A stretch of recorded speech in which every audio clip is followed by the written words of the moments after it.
Aujourd'hui, on va traiter une petite partie en électricité, niveau deuxième année collège, courant électrique alternatif. On va faire une petite série des exercices. Bien. Donc, le premier exercice, cochez la case correspondante à la bonne réponse, oui ou non. Donc, on a ici six phrases.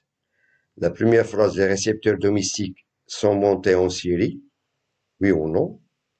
L'oscilloscope permet de visualiser la tension au cours du temps. La relation entre la tension maximale et la tension efficace est UEF égale racine carrée de 2 sur U max. La quatrième phrase, l'axe vertical dans l'écran de l'oscilloscope est l'axe de tension. Tension entre les bandes de prise de courant domestique et alternative. Tension entre fil de terre et le fil neutre est 220 volts. Deuxième exercice, complétez les phrases suivantes. On a ici 5 phrases de même. Le symbole de la période A est d'unité internationale A. B, l'axe horizontal dans l'écran de l'oscilloscope est l'axe 2. Pour C, la valeur de la tension est celle obtenue à l'aide d'un voltmètre. On la note UEF. D, l'unité de la fréquence A. Et E, la tension efficace entre le fil de phase et la prise de terre est. Et bien sûr, on a le dernier exercice. On a la courbe suivante dans l'écran de l'oscilloscope. On a ici la courbe, voilà. On a la sensibilité verticale SV est de 10 volts par division. Et la sensibilité horizontale, qu'on on appelle le balayage, SH, est de 10 millisecondes par division. Donc, première question, déterminer la nature de cette tension. 2. Calculer la valeur maximale Umax de cette tension. Et 3. Calculer la période T de cette tension en secondes. Et quatrièmement, calculer la fréquence F de cette tension. Et la dernière question, calculer la valeur efficace UEFF de cette tension. Voilà. On va commencer tout d'abord par le premier exercice. La première phrase, les récepteurs domestiques sont montés en série, oui ou non? On sait que dans l'installation domestique, les appareils électriques, est-ce qu'ils sont montés en série ou bien en parallèle? Bien sûr, c'est une phrase fausse, donc c'est non. Bien sûr, ils sont montés en parallèle. Pour la deuxième phrase, l'oscilloscope permet de visualiser la tension au cours du temps. Il permet de visualiser la tension au cours du temps. Un peu de patience. Voilà. Donc, c'est oui, bien sûr. Donc, il nous donne des ondes, bien sûr, au cours du temps.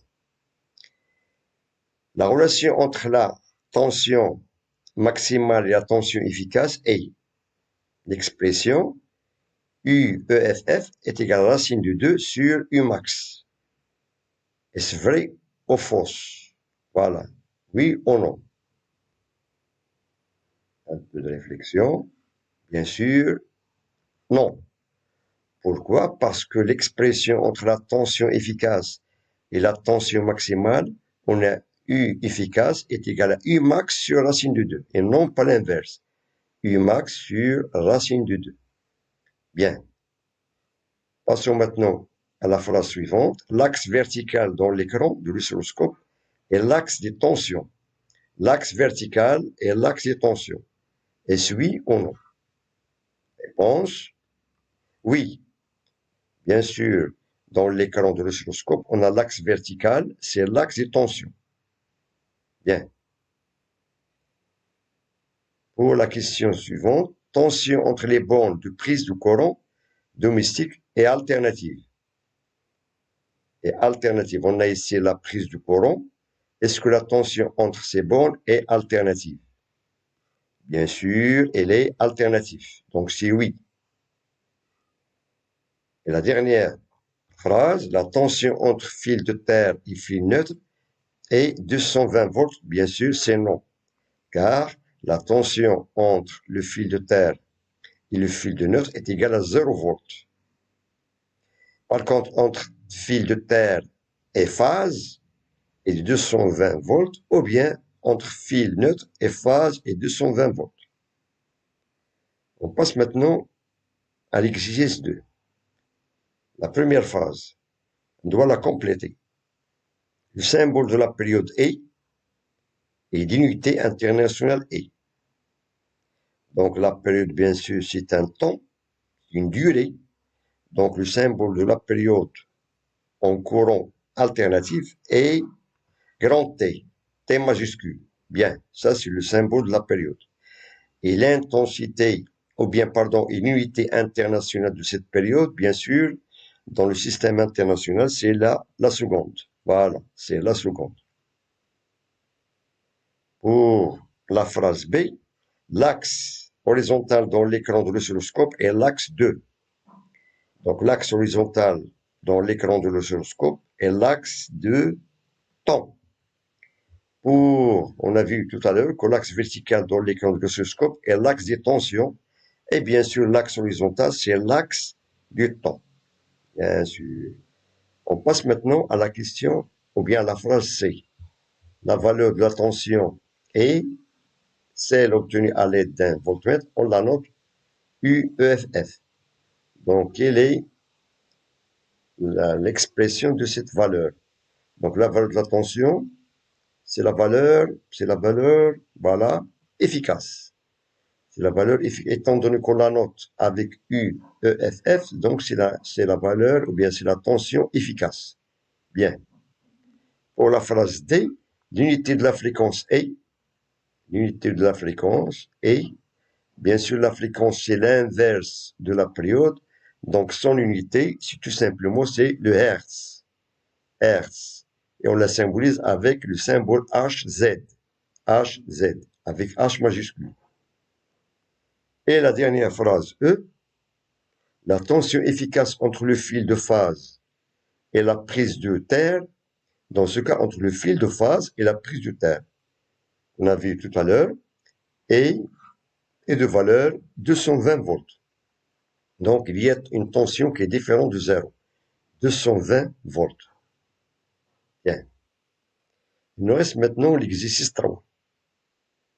On a la courbe suivante dans l'écran de l'oscilloscope. Voilà, on a ici une courbe. Et il nous a donné la sensibilité verticale SV et la sensibilité horizontale SH. La première question, déterminer la nature de cette tension. Comment est cette tension? Étant donné que l'oscilloscope nous visualise la nature de la tension, voilà, donc étant donné que cette tension, comme elle est représentée dans l'écran, il y a ici des ondes, voilà, donc on peut l'appeler, c'est une tension qui est alternative sinusoïdale, alternative de part et d'autre de l'axe horizontal, de l'axe d'origine, donc il est alternative sinusoïdale, voilà, il est sinusoïdal, très bien. Pour la question 2, calculer la valeur maximale Umax de cette tension. La valeur maximale Umax. Voilà. On a ici la valeur maximale, voilà, d'après l'axe des ordonnées, l'axe de tension, et l'axe horizontal, c'est l'axe du temps. On a ici la valeur maximale, et on peut appliquer l'expression. On sait que Umax est égal à Y fois SV. Y, c'est-à-dire, c'est l'ordonnée, voilà, ça c'est l'ordonnée. On a ici Y dans ce cas, c'est tout simplement 2. Et on a SVC donné, c'est 10 volts par division. Chaque division représente 10 volts. Voilà, dans ce cas, on a Umax est égal à 2, voilà, Y est égal à 2, 1, 2, et on a SV est égal à 10. Donc 2 fois 10, ça fait 20 volts. Donc la valeur maximale Umax de cette tension est de 20 volts. Bien. Voilà, maintenant on va passer à la question 3. Voilà, la question 3. Calculer la période T de cette tension en secondes. La période T. étant donné que la tension alternative sinusoïdale, c'est une tension qui est périodique, voilà. Donc, on peut localiser la période à partir de ce point, voilà, parce que se répète à ce point. Ou bien, on peut prendre, par exemple, ce point, voilà, de l'axe des abscisses, l'axe du temps, vers ce point. Donc, on a, pardon, on a la même période, on a la même distance, la même durée. Voilà. D'où on a l'expression de la période T est égal à X fois SH. X, ce sont les divisions. De ce point à ce point, on constate qu'il y a 4 divisions. Voilà. De même, de ce point à ce point, de même, on a 4 divisions. C'est la même durée. Étant donné que c'est un phénomène périodique. Donc, on a X est égal à 4 et la sensibilité horizontale est de 10 millisecondes par division. Bien. On a T est égal à 4 fois 10. 4 c'est X. 10 c'est SH, c'est la sensibilité horizontale, qui est égale à 40 millisecondes et qui est égale à 0,04 secondes, étant donné qu'il nous demande de calculer la période en secondes. Donc la période de cette tension alternative sinusoïdale est de 0,04 secondes. Voilà. La question 4. Calculer la fréquence F de cette tension.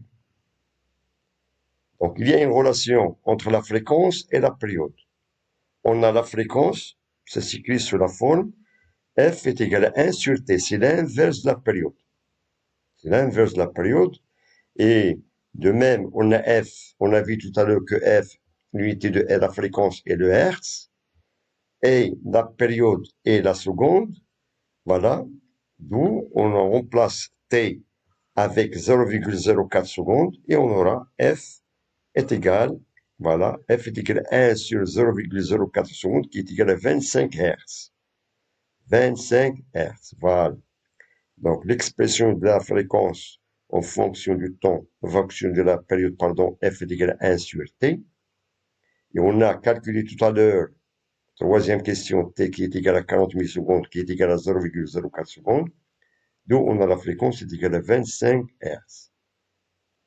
Il nous reste maintenant la dernière question, question 5. Voilà. Calculer la valeur efficace de cette tension. La valeur efficace. On a calculé tout à l'heure la valeur maximale, Umax. Voilà, Umax. Et on nous demande maintenant de calculer la valeur efficace. Et on sait que la relation qui relie la valeur efficace avec la valeur maximale, c'est Umax sur racine de 2. On a calculé à la question précédente, Umax, on a trouvé qu'il est égal à 20 volts, d'où on a l'expression de la tension efficace est égale à 20 sur racine de 2 qui est égale à 14,14 volts. Donc ça, c'est la valeur efficace. Bien sûr, il est mesurable avec un voltmètre. Par contre, la valeur maximale, on peut la déterminer directement à partir de l'oscilloscope. Ça, c'est la valeur maximale qu'on peut calculer. C'est Y fois SV. Y fois SV. Donc, je vous remercie de votre attention. Bon courage et à très bientôt. لا تنسوا الإعجاب بالفيديو والاشتراك في القناة.